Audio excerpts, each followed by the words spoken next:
L'échographie s'est démocratisée il y a plus de 40 ans. Mais le diagnostic médical a connu un autre progrès majeur il y a une vingtaine d'années. Il est devenu possible d'avoir des images vidéo de l'intérieur du corps en ne faisant aucune incision ou seulement de toutes petites. Pourtant, un enregistrement vidéo, ça demande de la lumière et la peau n'est pas transparente. La technologie qui permet d'amener de la lumière dans le corps puis de la ramener jusqu'à un capteur vidéo s'appelle la fibre optique. Elle est bien sûr transparente, et elle est construite de manière à ce que la lumière suive la fibre, même lorsque celle-ci n'est pas droite.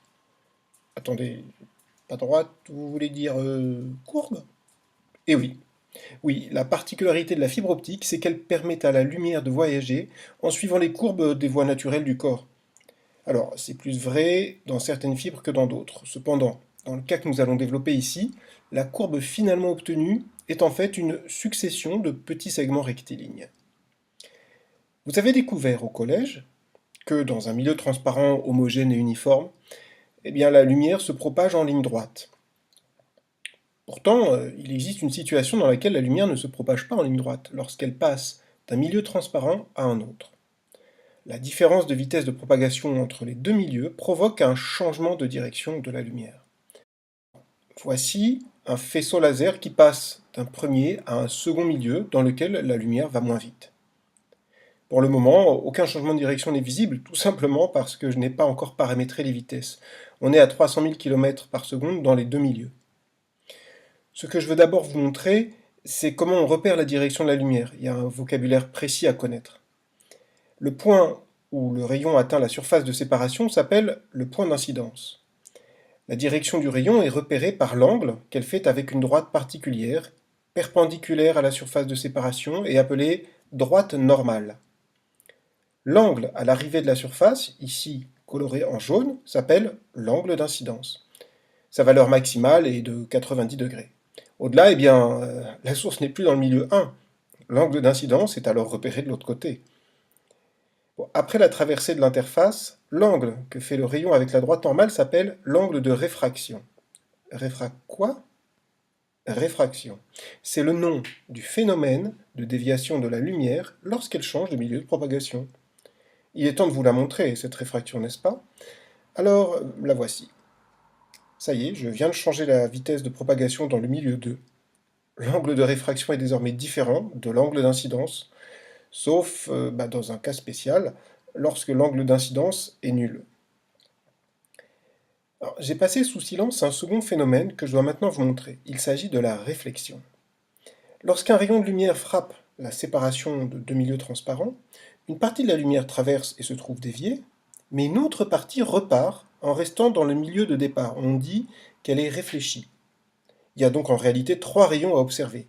Le rayon incident, le rayon réfracté et le rayon réfléchi.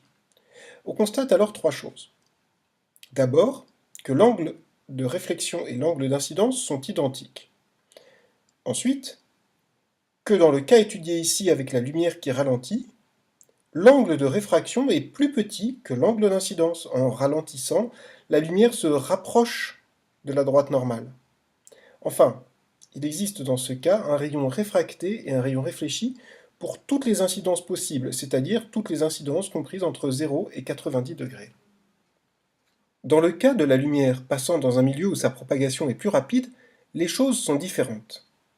On constate que désormais, l'angle de réfraction est plus grand que l'angle d'incidence. On retrouve les rayons incidents, réfléchis et réfractés, mais on constate que le rayon réfracté est plus écarté de la droite normale que le rayon incident. Du coup, si on augmente l'angle d'incidence, l'angle de réfraction atteint la valeur 90 degrés bien avant l'angle d'incidence. Et ne pouvant pas être dévié davantage, la lumière cesse alors d'être réfractée, et le rayon réfracté disparaît. Si l'angle d'incidence dépasse la valeur pour laquelle l'angle de réfraction vaut 90 degrés, alors seule la réflexion se produit, et on appelle cela la réflexion totale. La fibre optique est construite de manière à ce que les rayons de lumière qui y pénètrent soient pour la plupart dans les conditions de la réflexion totale. On a donc deux régions, l'une centrale appelée le cœur, et l'autre périphérique appelée la gaine, et la vitesse de la lumière dans la gaine est supérieure à celle de la vitesse de la lumière dans le cœur. Une enveloppe de protection entoure l'ensemble, et les rayons qui ne sont pas exactement dans l'axe de la fibre subissent une réflexion totale en arrivant à la jonction cœur-gaine, et ne perdent quasiment pas d'intensité à chaque réflexion.